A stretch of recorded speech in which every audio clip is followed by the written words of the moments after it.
Welcome to the Commentary Magazine Daily Podcast. Today is Monday, July 14th, 2025. I'm John Bodhoritz, the editor of Commentary Magazine. With me, as always, executive editor Abe Greenwald. Hi, Abe. Hi, John. Senior editor Seth Mandel. Hi, Seth. Hi, John. And social commentary columnist Christine Rosen. Hi, Christine. Hi, John. So much to talk about today. We got to talk about Trump and Ukraine. We got to talk about Jeffrey Epstein. We got to talk about some other stuff.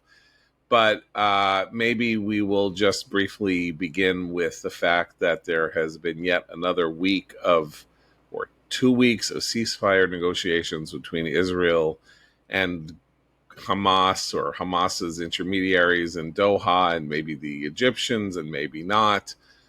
And Israel has agreed to the ceasefire, and it is pretty clear that Hamas is not agreeing to the ceasefire, so there will be no ceasefire. So this reminds me, of course, of Sartre's play No Exit, where 6 people are sitting in a room and they realize that they're in hell just doing the same thing over and over and over again. So the thing is that Israel is responding not only to international pressure, to Trump and Witkoff wanting to be able to announce a ceasefire, but also internal Israeli political pressure, which is very interesting because, like, as in all matters, what matters when you gauge public opinion in a national atmosphere like the atmosphere in Israel, it all depends on how you ask the question. So if you ask Israelis the question, would you like there to be a ceasefire and all the hostages returned home at once, more than 70% of the country says yes. And if you say, would you like to stop the war with Hamas still in power, 65% say no. And clearly, the ceasefire deal to be had would be a deal in which Israel would say, give us the hostages, and Hamas says, let us stay in power, and Israel says, okay. That Hamas would agree to. Nothing else will Hamas agree to. So you're going to hear a lot of talk over the course of the next couple of days that once again, Bibi Netanyahu is refusing to make a ceasefire deal he wants to retain his power or whatever. And it's all nonsense because Hamas, the only deal that Hamas will make is a deal that Israel actually cannot accept, that will tank Bibi Netanyahu's government, and that the public does not want when it is asked the question plainly, which is, under the terms of a deal that Hamas would agree to, Hamas would not be forced out of Gaza or destroyed or whatever. Seth, does that comport with your understanding? Yes, and also I think people are underestimating the disruptive nature of a government falling right now. I mean, people are wish casting, especially outside of Israel. People are wish casting that there was just somebody else in power. They think Bibi is trying to variously get to run out the clock on various things. First, he's got the legislative recess coming up in less than 2 weeks, so he's going to run the clock out on that. Then he wants to run the clock on whatever comes after, whatever.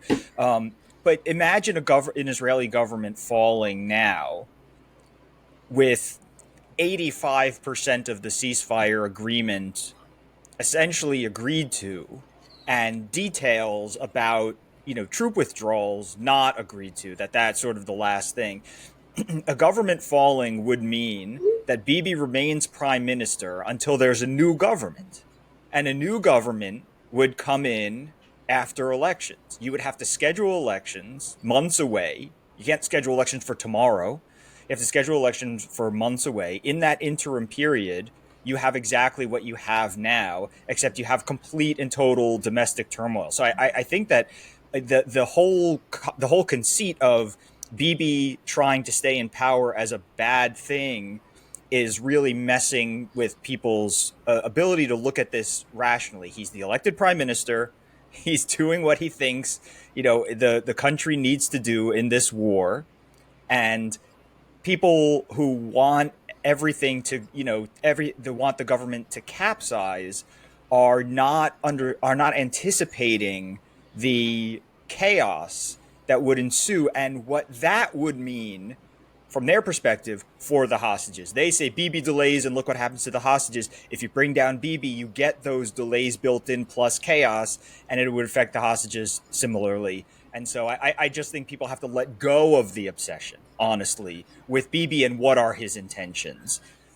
In any case, the threat to the government today, right now, though obviously it would accelerate in different ways, should Bibi agree to a ceasefire deal of a sort that would please the people who like the New York Times' slanderous and disgusting story that says that he's wanted to perpetuate the war for his own political gain. The deal that he could strike that could be agreed to is one that they would like. And he would obviously, as I say, based on the polling, be crosswise of Israel's public opinion on these matters. But it's all domestic. The threat to his government right now has to do with complications involving the drafting of ultra-Orthodox Jews. So there are a couple of very little Orthodox parties. One of them is likely to pull out of the government today because they haven't yet received a draft of the new version of the law about how the Haredi Jews are going to be drafted.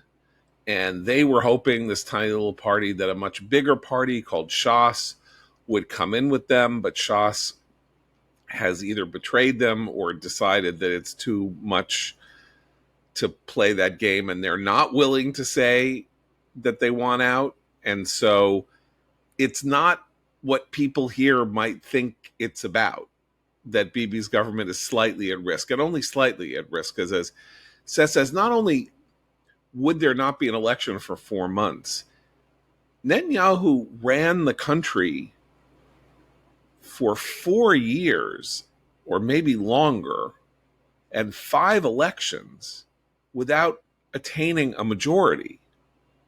Like, we just went through a period from like 2017 to 2022 where he was prime minister without actually winning an absolute majority for his coalition, because he couldn't get one, and then nobody else could form a government either.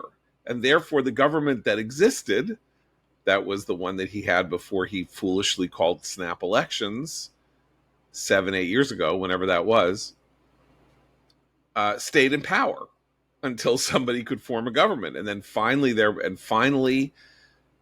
they're cobbled together a government under the weird joint tutelage of Yair Lapid and Naftali Bennett, and that lasted for 13 months. I can't even remember how long it lasted.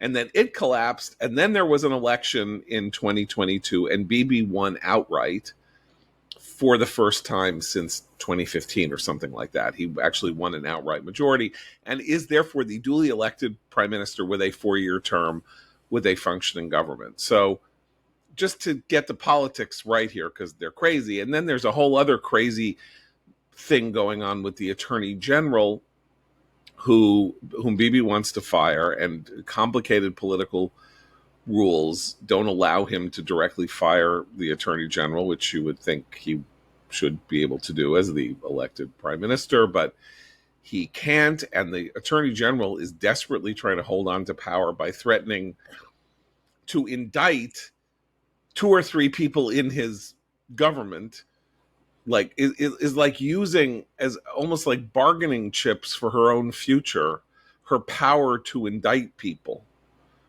So there is like gross political machinations going on here. And you may think Bibi is, as I do, like a very oily, slippery, difficult politician to pin down and all of that. But compared to the knaves and morons and thieves and crooks and bad actors who also populate Israel's political system, including this attorney general, he's in the middle of the pack. He's not like blazing a new trail of, defiant criminality. And we should just say, by the way, that the great innovation that the attorney general has done, and this is This is like something out of a satirical political novel or something. It's so ridiculous. But essentially, she'll open an investigation into Bibi on something.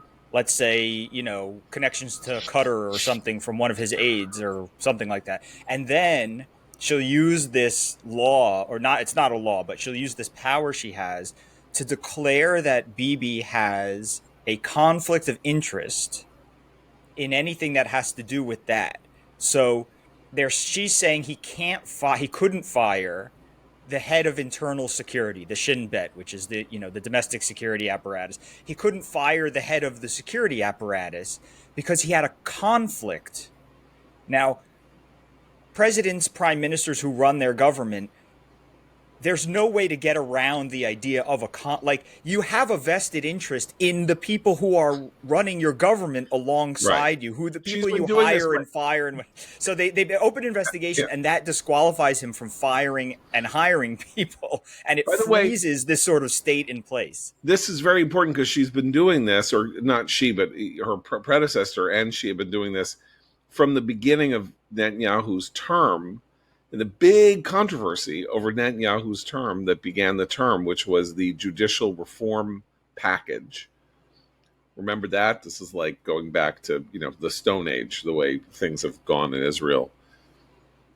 He was deemed to have a conflict of interest in the judicial reform matter, which meant that he could play no political role in determining how the issue that was tearing the country apart and had 250,000 people in the streets every Saturday night, how that was playing out, because she said he had a conflict of interest and therefore had to recuse himself on the most important political matter in the country. This is why Israel needs a constitution. It needs to lay out and enumerate the powers and the separations of powers and all of that, because these workarounds that have been created to make sure that the prime minister's power is somewhat limited, obviously in parliamentary systems have this problem, which is that since basically they're almost like dictatorships, like your party wins and your party is the executive branch and the legislative branch, and you can sort of do what you want to do at will, with the only threat to your that the government will collapse from within if you go too far. It's the weakness of the parliamentary system. And so Israel has come up with, as I say, some workarounds to limit the prime minister's power, but now they're being used in, I think, absolutely preposterous ways that are defended by liberals who are worried about democracy. Sound familiar? They like them fine, and they would be screaming about them if they were being used against a liberal prime minister. Not that there will ever again be a liberal prime minister the way things are going in Israel. So maybe we should. Oh, hey, go ahead. No, you were okay. So let's move on. I want to talk about this Biden pardon controversy, but maybe we should talk about Jeffrey Epstein for a minute, because clearly the internal Trump coalition is facing its first genuine crisis. Right? There was a crisis in the Republican Party between never-Trumpers and Trumpers, or people who loved Trump and people who didn't really like Trump but had acceded to Trump. And then the party basically fell in line behind Trump, and now every Republican loves Trump. So now it's in the Trump vanguard, the people who created the "you must love Trump" and he should be dictator for life and all of that. They're the ones who are rearing in horror at the fact that the Trump's attorney general, his FBI director, and the deputy FBI director have all said there's no there to the Jeffrey Epstein was murdered in jail because of the list that apparently doesn't really exist. So, and this comes, right after the bombing of the Iranian facilities, which they're all still angry about. Trump's turn on Ukraine, which they're all angry about. But they're not saying that's what's interesting, right? I don't think that they're saying, if I'm following them not as closely as I should. Well, there hasn't been an internal revolt about the issues, right?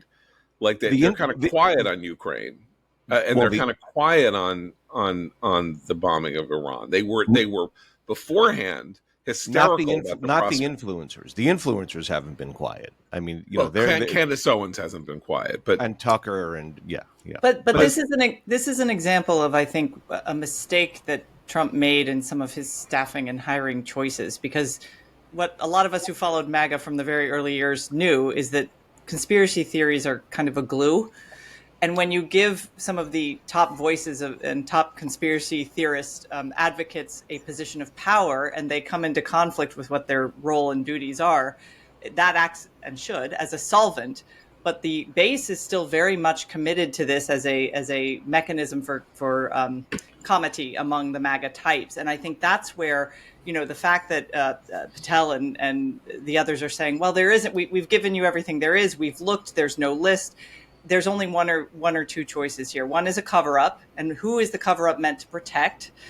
Or they're just lying. They're traitors. And I think that's where MAGA world becomes, because it's so Manichaean in its worldview, and conspiracy theory has long been its glue. That should have been something that Trump should have known about staffing. That if you take these conspiracy theorist promoters and you put them in a position of power, they really only have one of two choices: acknowledge that the conspiracy was untrue, or they are seen to be part of the cover-up. But I think Abe's point is important, and maybe my emendation was too vulgar.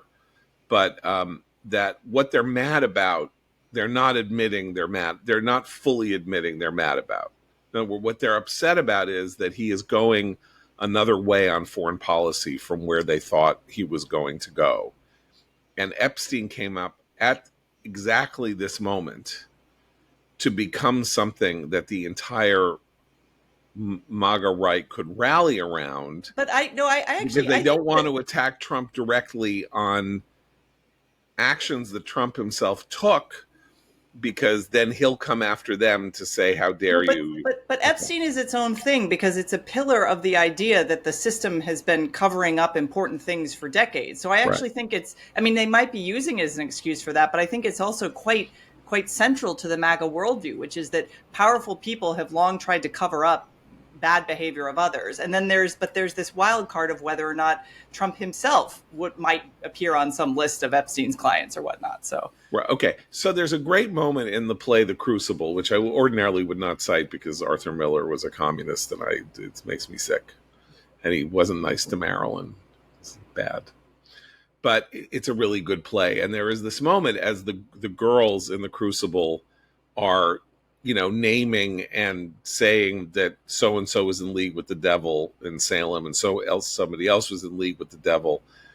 And the judge who was running the case, who was dealing with them, basically is interrogating them. And then one of the girls says, well, I think I maybe saw you in the woods with Goody Proctor or whoever.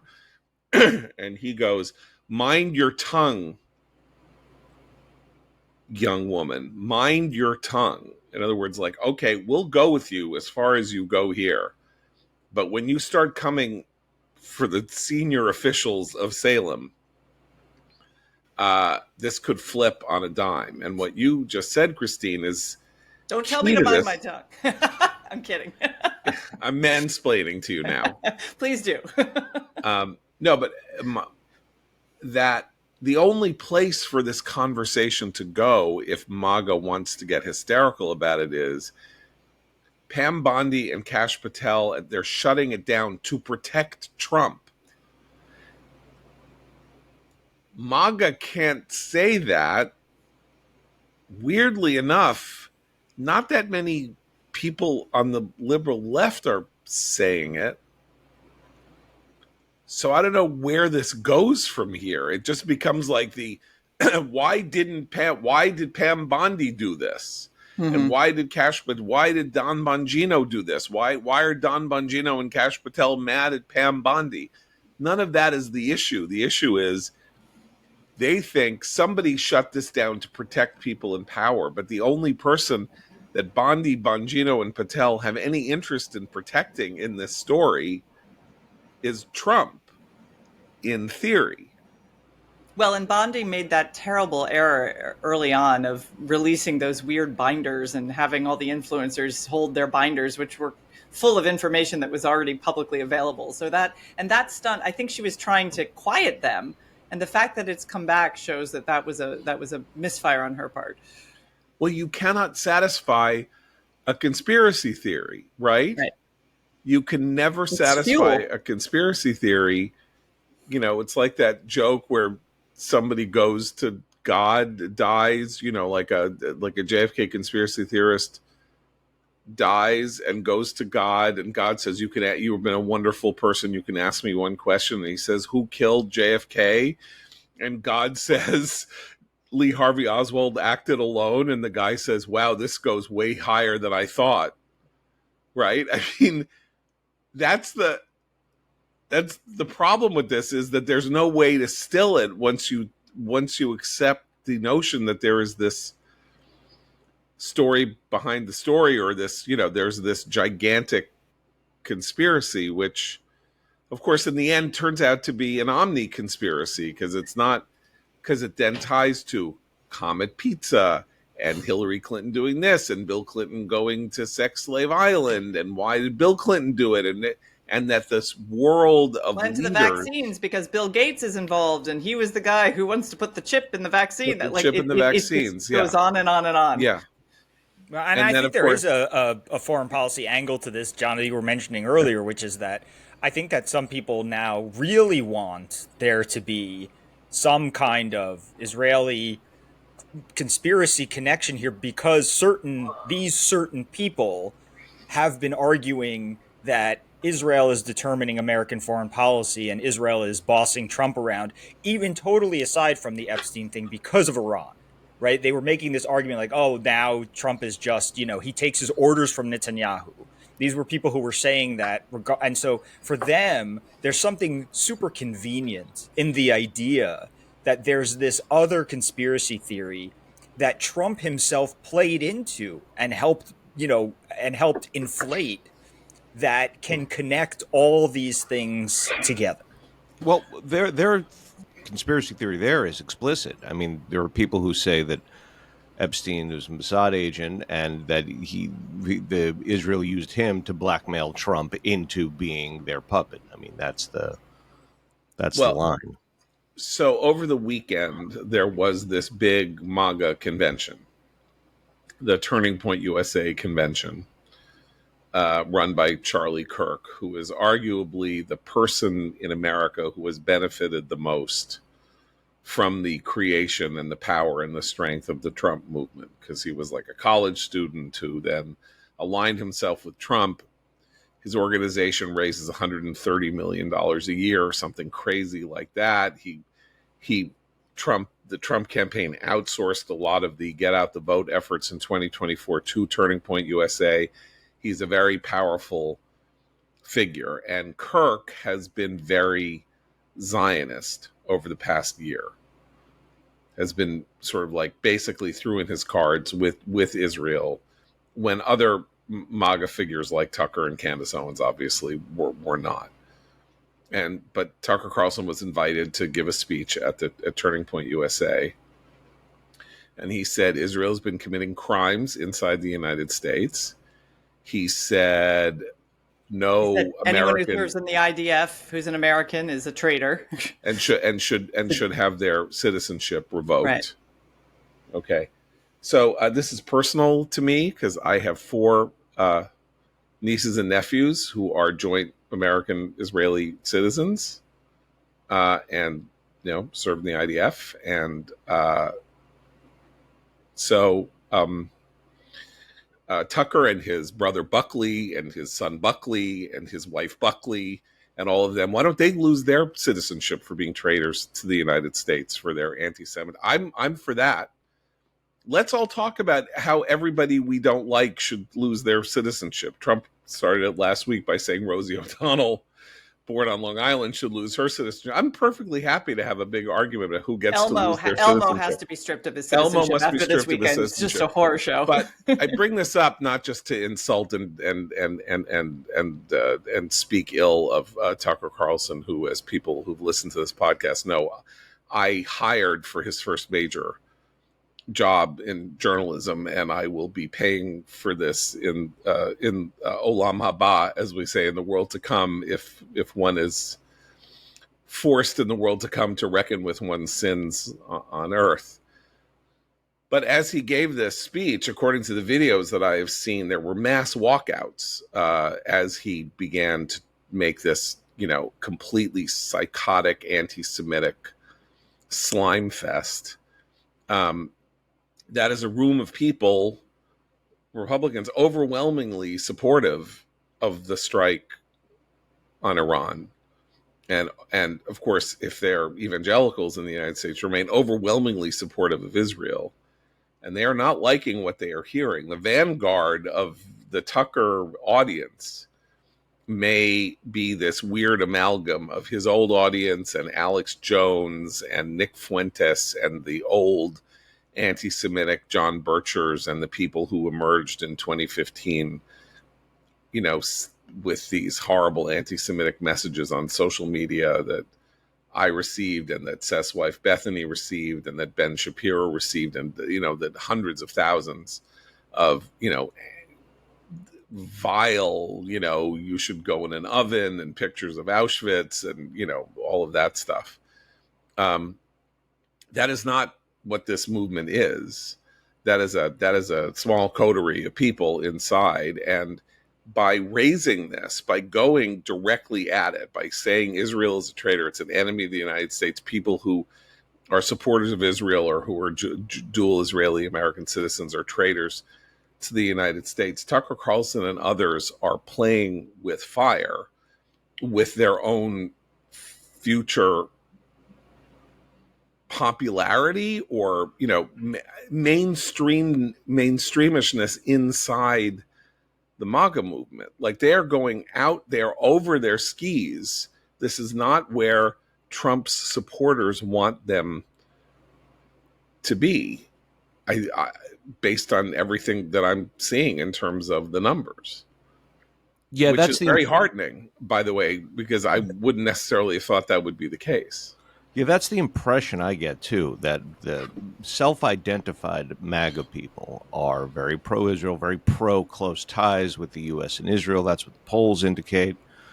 But I have to admit that I'm cautiously heartened because it's so fluid, and that whatever goes on among MAGA is so slippery and gets out of control so fast that you never quite know. But that is the sense I get, and they're also making a mistake in going at Trump in various ways, directly and indirectly. And he's pushing back. He pushed back on Truth Social about Epstein. He's pushed back about the Iran strikes, and he will win those showdowns. Of that, I am certain.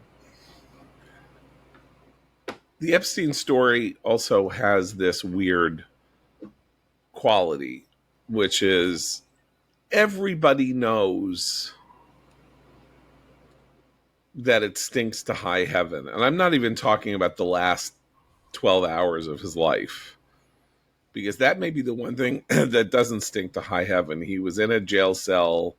He somehow managed, because the guards were asleep or they didn't care, or maybe he even paid them to help him kill himself. That makes perfect rational sense. He was in jail for the rest of his life. He was probably going to be in solitary for much of the rest of his life. There had no hope of anything, and there was nothing left for him to live for. He's an evil person with no real friends or social connections or children or anything or any hope, and his nihilistic, disgusting personal behavior. What else was there for him to do? That makes perfect sense. And he It's knew how better.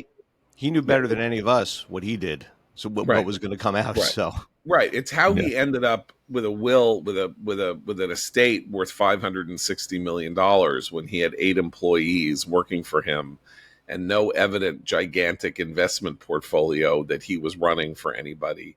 That's the part that stinks to high heaven. And that's the part that we don't really understand and that we are likely never to understand. And it will, haunt everybody who finds these kinds of real life mysteries, you know, But and uh, there the reason we don't know a lot of it is that it's not just that powerful people like Bill Clinton, who wrote on the private jet, and others. It's not just that we know that they had this close connection to him or utilized his wealth and power for their own ends. It's that there are tons of totally non-famous people just a tier below. Ghislaine, I can't pronounce her name, Maxwell. Ghislaine Maxwell became a public figure because she was his lieutenant, but there are a whole lot of Ghislaines out there who covered up the assistants to the former presidents, the assistants to the CEOs. Those people know a lot, and they are keeping their mouths shut. It reminds me quite a bit, actually, of the Harvey Weinstein situation, where a lot of those things were set up and enabled by people who knew exactly what was going on, but didn't say a word. right. That was 20 years. Harvey Weinstein, basically, or more, that he, behaved like an animal. And I mean, remember, Epstein did plead guilty and went to Right. jail. Like he didn't, it was that this whole thing started because he seemed to have gotten a sweetheart deal in Florida when he In Florida. pled guilty and went to jail. And so that doesn't seem right. Doesn't seem fair. Doesn't seem right. And it doesn't seem fair or right that nobody else was brought to justice. But, And the also young the black, time yeah, it took to bring him to justice is a big part of the frustration also, right, with people, right. which is to, in other words, to Well, there were normal two. people, there were Right. these investigations and there were people writing about him and his name was bandied about, and it didn't, when he was finally arrested and charged, it didn't feel like we suddenly knew all this more about Epstein than before. His name was kind of a stand-in for this, you know, this kind of perverted character. And Right. so people felt like, well, we've all sort of, we've all been saying it, for years, just sort of known. All Well, of a sudden he was so brought he went in. to jail twice, right? I mean, he went to jail once in 2008 in Florida, and then, of course, he was convicted, 10 years later when he was in the Metropolitan Correctional Facility in New York City and And in killed that himself. decade, when people knew he'd already been convicted for Yeah, really nefarious activities, plenty of people hung out with him, took his money. right. People who then, like the And guy Melinda who had Gates, MIT, the yeah, Gates, yeah. yeah. Melinda Gates, Bill Well, Gates' don't you believe ex-wife, in second chances, essentially, Christine? huh? Oh, that's Not for this. beautiful. That's very moving. Well, Melinda Gates basically said last week that she divorced Bill Gates because he was spending time with Jeffrey Epstein. She hasn't said why spending time with Jeffrey Epstein would be enough to make her divorce him or why she thought he was spending time with Jeffrey Epstein or whatever. But she has plenty of time to say more. She's young. He's young. I mean, he's not young, but, he's young enough. Yeah, but And she was careful because in her divorce agreement, no doubt, she had to sign a lot of papers outlining what she could and could not say about her former yeah, spouse. let's see. That's Let's my see guess. him. Yeah, let's see him sue her. She's already independently worth $25 billion. So I'm sure that would be a really, she's really got to worry about her legal exposure. but the thing is that to a certain contingent of MAGA who's very into this, to them the Epstein list is of utmost importance because in the way they view it, that list unlocks the whole system that's unfair, that has been cheating, that has been deceiving, that has been conning them. And their attitude is if the Trump administration is not going to turn that key, unlock that and show us everything and therefore sort of, dismantle the old regime in that way, then what was the whole point of this? Yeah, That's what they're saying. thing about modern populism is that because of the internet in a lot of ways, it demands a radical transparency that previous populist movements were happy to just kind of nurture their own conspiracy theories in vague terms. But now they're literally like, show me the documents, show me the list. And they can demand that because the culture has made that something that's possible to do. Yeah, that's a very good point, I think, in that just what we're all used to seeing. It's like people, Christine, you always say people are going to run for office, and everybody in the future who runs for office is going to have terrible Facebook photos and stuff like that. Like, we're just sort of used to certain information, just like almost an entitlement. We're entitled to know what people are doing behind closed doors, because that's every TV show we watch is a reality show, and the internet is a reality show, and whatever. But one thing I also think perverted Love Island. Right.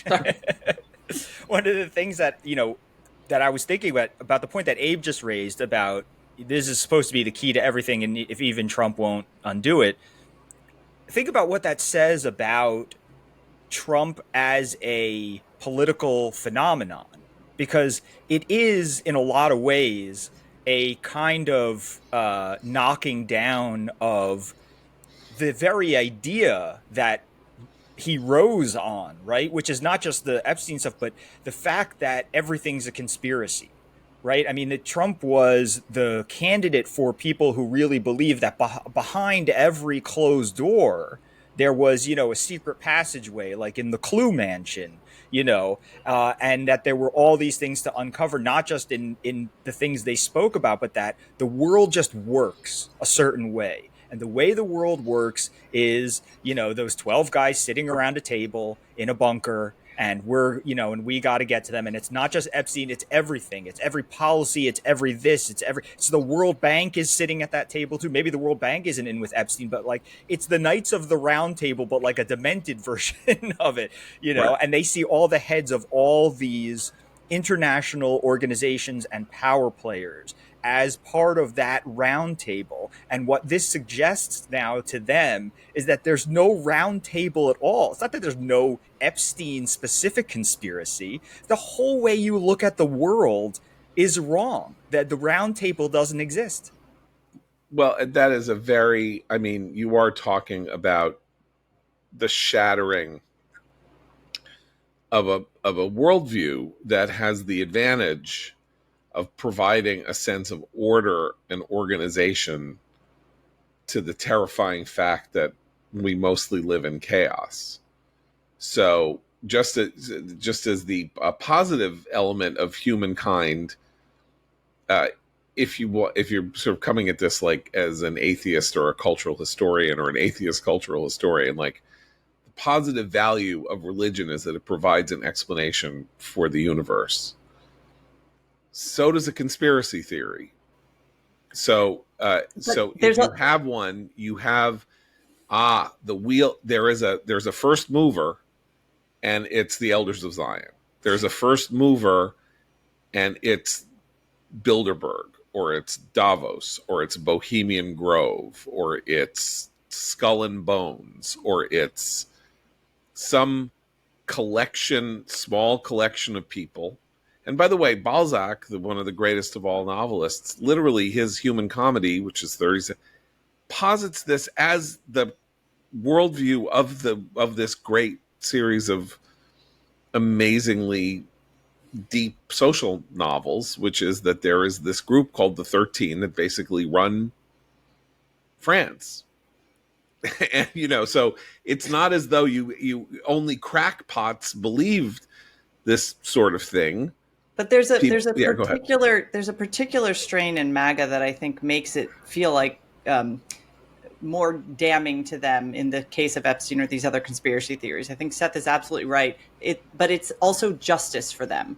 And so when Trump said things like, "I am your retribution," there's this sense that not just that people are controlling things, but there's injustice being performed. Look, remember, Comet Pizza was about a guy who thought children were being trafficked and held hostage, and he was going to save them. So there's this sense of, in a world where you feel you have no control, you can actually be part of an effort to stop injustice. And Trump was the spokesman for that, for a lot of these people who believe in conspiracy theories. So it's not just that it helps them understand how the world works. It gives them a sense of identity, meaning, and purpose that, absent anything else, makes it nihilism is the least of our problems if they don't have anywhere to go with this pursuit of a sense of justice and right. Okay, so let's move on to something where you have things going on that contribute to the sense that the people who are running the world are deeply corrupt and playing games and doing things that are untoward, that are hidden from view.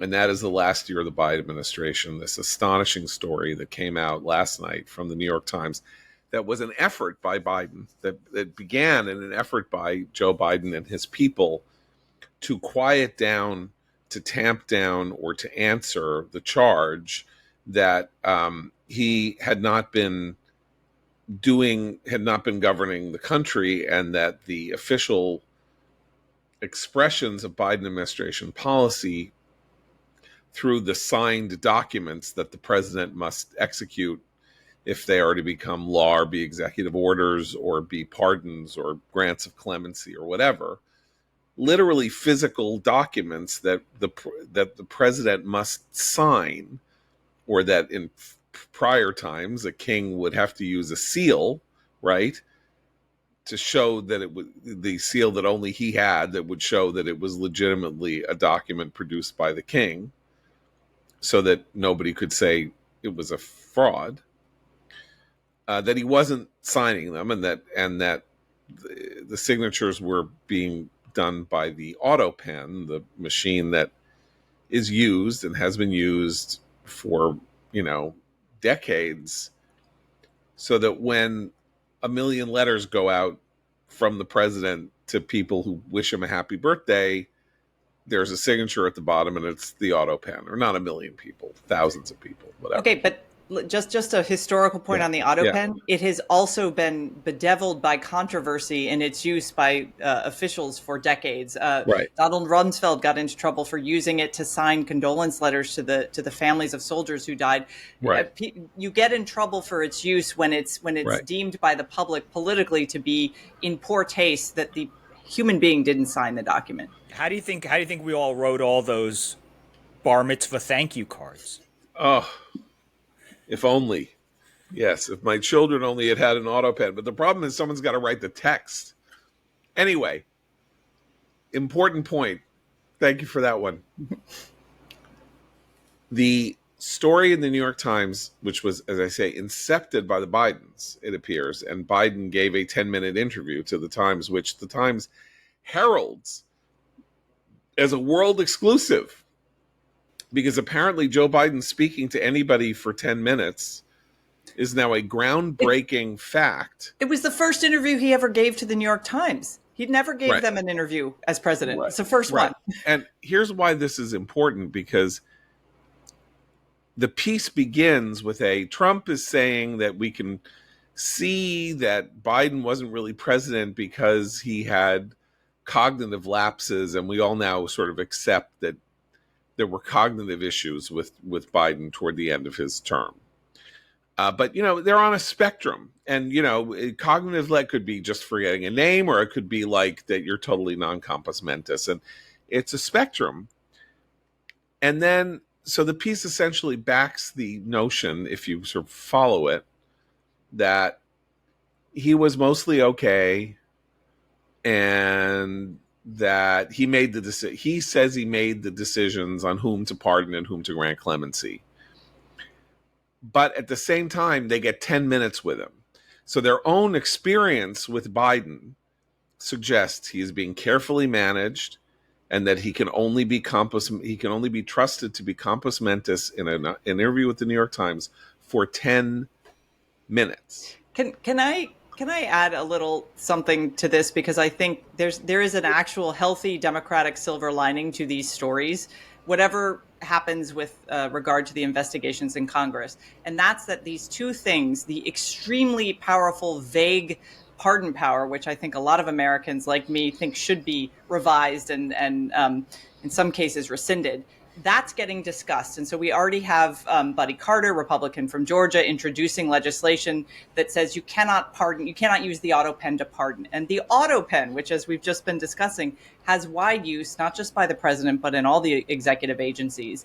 And I think that these two discussions are very helpful because for a long time, and this speaks to the conspiracy point you made for this segment, John, for a long time, we assumed the system worked with integrity.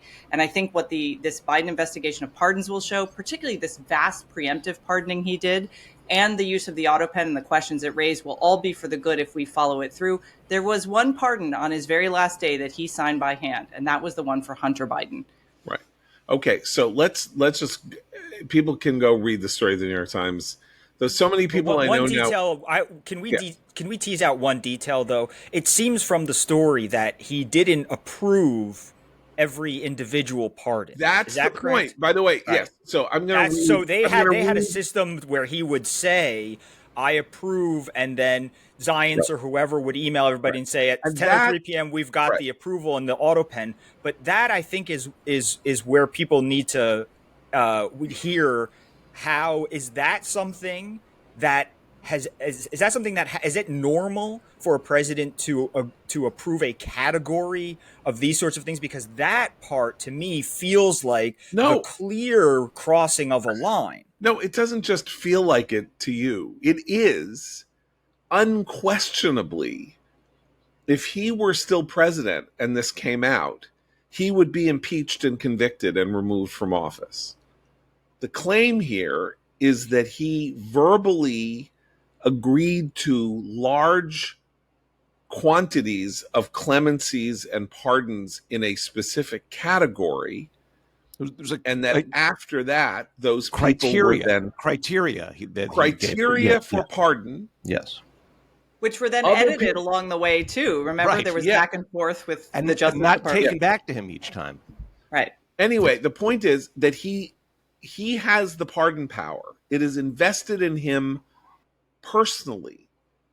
I don't think anybody has ever imagined in the history of the pardoning power, which goes back to, sort of like the Magna Carta or something, that the pardon wouldn't be issued by the leader personally. That's why the pardon power exists. It is an unappealable executive act intended to prevent, in an extreme circumstance, profound injustices from taking place, or acts that are necessary for the maintenance of the society's core, or something like that. The idea that you could say, he says everybody who was convicted of a drug offense or a nonviolent drug offense who has served more than 3 years should get clemency. Or whose last name is Biden. Right, or whose right. Well, that, remember, he signed that one, as Christine said. That is a violation of every understanding of what pardoning means from the history of pardoning. Well, he has to say this person put his finger. We have had blanket pardons that the public has accepted as necessary. Jimmy Carter doing a blanket pardon of draft dodgers, but amnesty. In that case, those were not pardons, right? But that was amnesty. But there were. Even in that situation, there was a very methodical effort to go through and not include the names of individuals who had committed violent acts during protests, who had done other, they had gone name by name and just made sure that the people that were receiving the amnesty. I think Carter signed I don't even know if there was an Autopen in 1977. Right, I don't know if he Autopenned it, but the idea being like the blanket pardoning can be some, and even preemptive pardoning like what was done for Nixon. I mean, these things can be acceptable, but they are very rare. They should, and it's always explained with very thorough regard for. I'm not talking about the policy. Right, but the main difference I see is that what I can't get over is that it's accurate to say Joe Biden doesn't know who he pardoned, right? Yes. And by the way, this is what's important. You're talking about, should there be preemptive pardons? Can there be blanket pardons?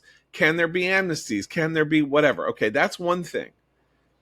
The execution of the pardon has to be done by the president himself on a piece of paper with his physical signature.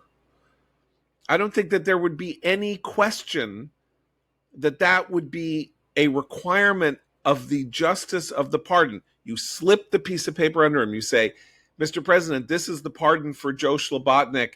He was a nonviolent drug offender. You remember we talked about it. You said that was fine because he had no other offenses. And then Biden takes his hand and he writes his name and the paper is slipped on, and then another piece of paper is put under it. The president's signature, like this is why I mentioned the royal seal, is the only legal manifestation of this process. Otherwise, the process is illegitimate. If he is not known to have chosen to pardon that specific person who has already been convicted by a jury of his peers and sentenced to jail by a judge, so we have the entire Western system of justice that allowed that person innocence until proven guilty, a fair trial, speedy trial, with a lawyer, taking his case, loses the case, goes to jail, is sentenced by someone in the judiciary, following the laws as faithfully, passed by Congress. He cannot wipe that out by a category of people. So that is a crime. A crime has been committed here by using the Autopen. I think, though, this is actually where the vague lack of clarity in the law about the use of the Autopen is important, because there have been these arguments about whether it can be used to sign important legislation. George W. Bush got into trouble in like 2011 or 12, I think, when FISA was being needed to be signed. And there was this argument among legal scholars, like, he's not physically present to sign it. Can he use the Autopen? Can he tell someone else to sign it? So those debates are ongoing. But I will say that the broader context of why this story came out when it did, why Biden is sitting for 10 minutes with the New York Times, is that they are trying to distract the public from the broader scandal of the entire administration and the investigations, right. His personal physician pleading the fifth, the fact that others are now being brought in before Congress to testify, as a few already have done, about who was making the decisions. This makes him look sympathetic because it's about pardon, it's about clemency, it's about they his think ability. It makes him look sympathetic. I know. Well, that's the point. That's the thing. He's got the a new Biden personal people, lawyer too, so he is being advised legally now in a new way.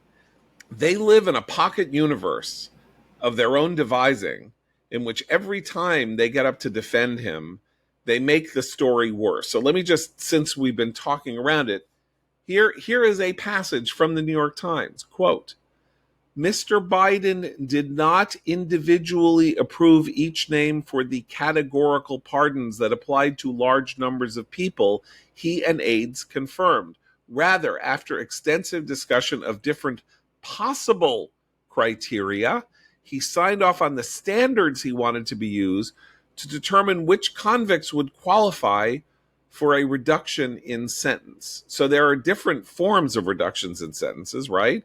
There's commutations, there's clemency, and there are pardons, outright pardons. And a pardon wipes out your criminality, right? That's what a pardon does. It says you are no longer to be considered a criminal. You did not commit a crime, according to this. Okay. Even after Mr. Biden made that decision, one former aide said, the Bureau of Prisons kept providing additional information about specific inmates, resulting in small changes to the list. Rather than ask Mr. Biden to keep signing revised versions, his staff waited and then ran the final version through the Autopen, which they saw as a routine procedure, the aide said. Now let's see. That's amazing to me. That's amazing to me. Go ahead. Because this brings up a new opportunity to do something wrong. If you are on the team and the president says, I'm not going to go through every name, here's what I want. You can then go, he's not going through every name. I want this guy. He's not going to know about him. You want that guy. He's not going to know about him. That's the danger. That's yes. Right. Now, what does this mean? And there were some scandalous names on that were not Hunter Biden, right? There were people, I think wasn't the judge who was sending kids to for like a prison for kickbacks like a A private local prison official shooting who's back. completely Yeah, bankrupted things her like that. town. And Yeah, it's terrible. people went like, that doesn't make any sense. Why would Biden pardon this guy? And you saw, liberals arguing with each other about this. It's like, well, this case, clearly he wasn't paying attention, or this, that. It turned out that, the most likely case, I mean, the almost surely what happened is that these individual cases were never considered by Joe Biden at all. Not that he forgot who he was or didn't recognize, it's just this was never put in front of his face at any time. Okay, so this thing that I just read about the Bureau of Prisons, if we unpack this quote, Bureau of Prisons kept providing additional information about specific inmates, resulting in small changes to the list. What does that mean? That means that the Bureau of Prisons is informed that so-and-so is about to get clemency or is about to get pardoned or is about to get whatever. And somebody at the Bureau of Prisons says, oh, no. That guy just shivved somebody in the cafeteria. You better not pardon him. And then they're like, okay, we won't pardon him. Otherwise, he would have been pardoned rather than ask Mr. Biden to keep signing revised versions. The revised versions are the clemency. It's not that what he wants to pardon categories of people. That is not how the United States works. Every criminal is convicted individually of a criminal offense. As I said, through this process that is established by law and tradition going back to Blackstone. Juries, unanimous, evidence, innocent until proven guilty, judge sentence in jail. Somebody at the Bureau of Prisons says that guy is not good people based on his behavior in prison, and they're like, okay, we'll take him off the list. There was also another little detail in the piece that struck me as being worth pursuing, which is that the chain of command from what Biden and his close aides would discuss about various pardons, and then those aides would leave the room, and like Zients and others would say to an assistant or a secretary, they would summarize the meeting. That would then go to a secretary who would type it up, and then that would be used as the draft language. And so you have Biden further and further removed from the process. So they use this as evidence that, he was in charge the whole time. But there's this moment where his aides could very easily, he could have been sitting there watching cartoons, and they could come up with a list, come out of that office and say, he wants these 5 people. And okay, this is the very language. important. You make a very important point, and this is where there are going to be subpoenas and where some people are going to be in trouble. I mean, they'll plead the fifth, but they're going to be in trouble, because I'm going to read specifically from what you were talking about. On January 19th, at a meeting which took place in the Yellow Oval Room of the White House residence. Did you know there was a Yellow Oval Room in the White House residence? I worked in the White House. I didn't know that. There must be like a little cutesy little semi-oval office. Mr. Biden kept his aides until nearly 10 p.m. What a generous thing to do, because usually he's in bed by 8, to talk through such decisions, according to people familiar with the matter. The emails show that an aide to Mr. Siskel, I won't go through who he is, sent a draft summary of Mr. Biden's decisions at that meeting to an assistant to Mr. Zients, who is the White House Chief of Staff, Jeff Zients, copying Mr. Siskel at 10:03 p.m. The assistant forwarded it to Mr. Reed and Mr. Zients, asking for their approval, and then sent a final version to Ms. Feldman, that's the person who prepared the letter, right, typed up the letter that was the pardon or the commutation or whatever, copying many meeting participants and aides at 10:28 p.m. 3 minutes later, Mr. Zients hit reply all and wrote, quote, I, Jeff Zients, I approve the use of the Autopen for the execution of all of the following pardons. Jeff Zients is not the president of the United States. If that email had come from Joe Biden and it said, I approve the use of the Autopen, Is that not, sorry to interrupt, but is that maybe what was did Jeff Zients forget to send it from the president's email. That's what I saw when I read that. That what else is coming from the president's email that was written by Jeff Zients that says I approve or I order this. Maybe the president doesn't have email anymore. One of the things that you do when you are trying to forestall problems with people who are cognitively disabled is that you remove their access to the internet so they can't fall prey to $100,000 Nigerian prince scams or send out emails to people as president of the United States that might involve matters of policy. Let me finish the other point here, which is even weirder. So Jeff Zients approves the use of the Autopen. I'm not saying he's going to go to jail. I am saying that he is going to end up before a congressional committee, and he is going to plead the fifth. Because he doesn't have the right to order the use of the Autopen. That's Biden's name on a piece of paper. It's bad enough that Biden isn't signing it himself. He's not even providing the final approval for the use of the Autopen. Zients is not Biden. Common law dating back 8 centuries in the West does not give the chief of staff the power to speak as the president. Now, here is the final detail I want us to parse because the story is not well written. Mr. Biden said in the interview that he and his staff use an Autopen for the warrants because he had granted clemency to so many people. The Autopen was used in all on 25 pardon and clemency warrants from last December to January. Some of the individual warrants included large batches of names. Okay. He can't sign 25 pieces of paper? Reading the story, you think, oh my God, well, of course he used the Autopen. There were 4,000 grants of clemency. The Autopen was used 25 times. He could not reliably be trusted to sign 25 pieces of paper on January 19th, 2025. He could not sign 25 pieces of paper. Or they would have put the piece of paper in front of him and he might have said, what the hell is this? What am I signing? Well, we talked about this, Mr. President. It's the clemency. Which clemency?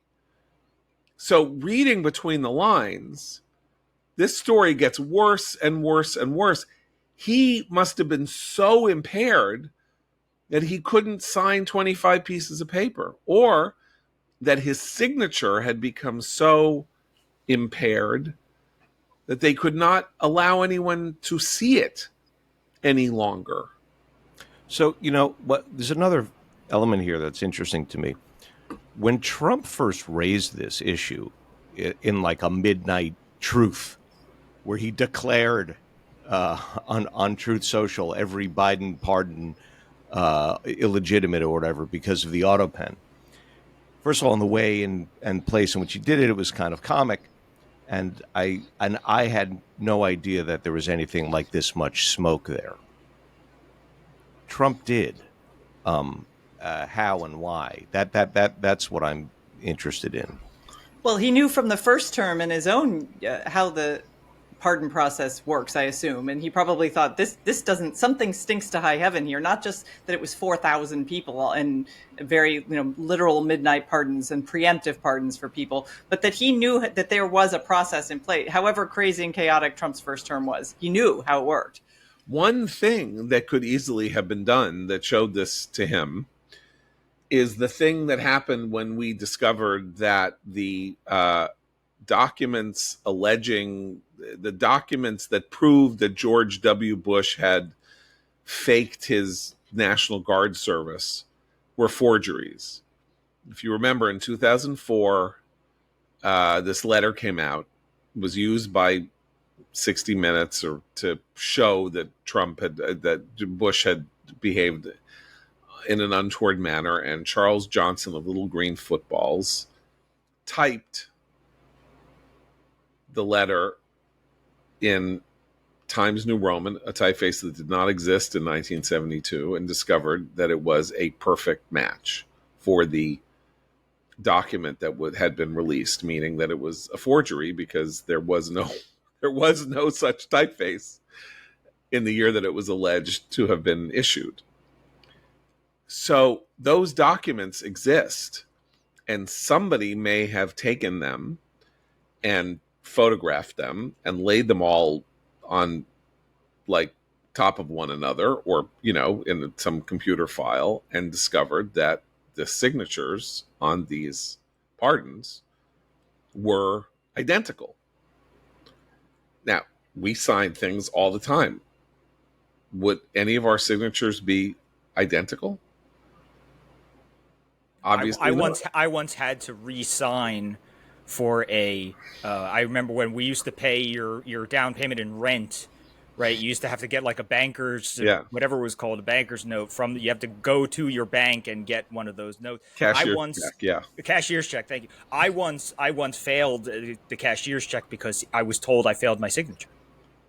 I didn't remember how the last time I had, originally when I opened the account, I had how many times do I sign my name in official documents for them? Never, right? So when I opened the account 5 years, 10 years earlier, I had signed my name a certain way, and now I couldn't get a cashier's check. So I'm just saying, somebody may have just like done a Hail Mary and said, why don't we take a look at those pardons and just look at them and see what was, if there's anything there, and spotted this and then said to Trump, he did it with the Autopen. He did them with the Autopen. And this is really bad. I mean, like that,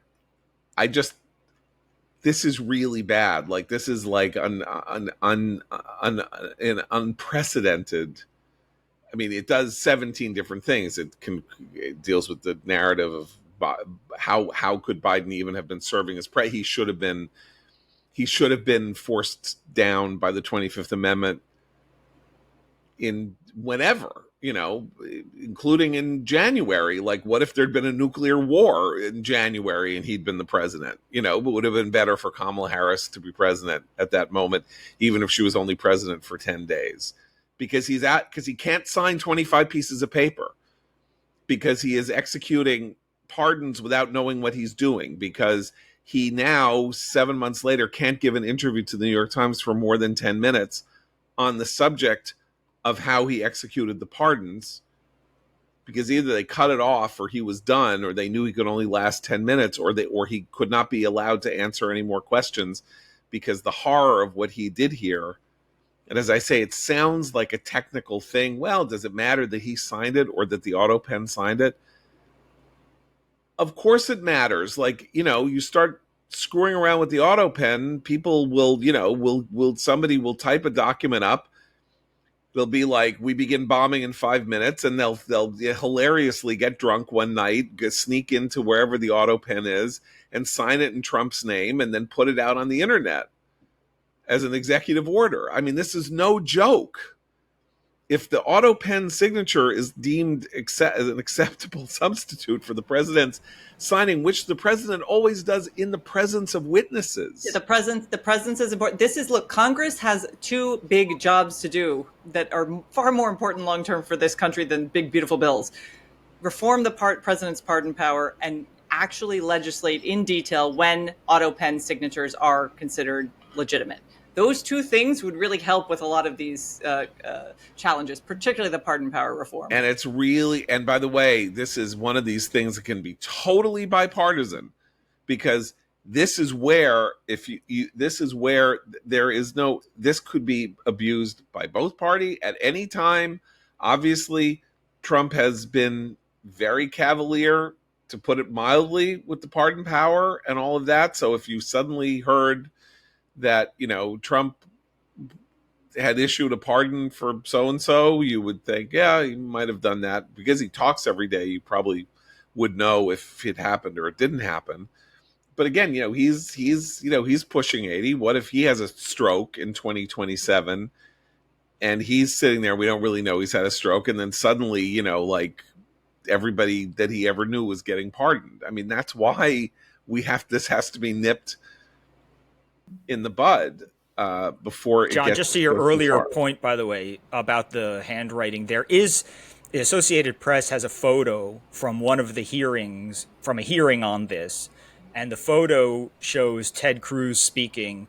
Behind Ted Cruz is a big board that says on the top, Biden's Autopen signatures, Autopen A, Autopen B, Autopen C, and it shows what the signature looked like, and underneath each signature is the dates that signature were used on documents. So I do think that your point about the handwriting is probably dead on, because I can see here, there's two. I can only see two of the three in the picture because Cruz's head is blocking it and there's nothing in the story about it. But one that when he writes his name, full name Joseph R. Biden, right, is used at the end of his term, and the one used at the beginning of his term is just J. R. Biden, stuff like that. So I do think they, from this picture, I can't find anything in the story, but it does seem to me that those investigating it in Congress have zeroed in on the handwriting as one element of it. Well, I mean, this is not anything. I mean, this came out last night. This is not anything I expected us to be talking about. And, it really is like one of those moments where a presidency ends. It ends in failure. He wins one term. He loses his second term. He's senile. Let him march off into the sunset. Leave him alone. We can't leave this alone. I mean, the good working order of our constitutional system is challenged by the idea that a organization like the White House, which can be opaque and sealed off from people, believes could conceivably have been overruling, as I said, like 8 centuries of common law with the flick of a wrist or a finger, and that cannot be allowed to continue. And I think the reform that Christine is talking about is relatively simple. I mean, obviously, removal of the pardon power would take a constitutional amendment, but issuing something that says that the pardon power, this is how the pardon power has to be executed, that then maybe the White House or the administration would take to court, maybe, or they would say that's fine, but they might take it to court to say it's an impingement on executive authority or executive privilege. And I can't imagine that a court would say that was the case, because Congress does have the right and power to defend against the what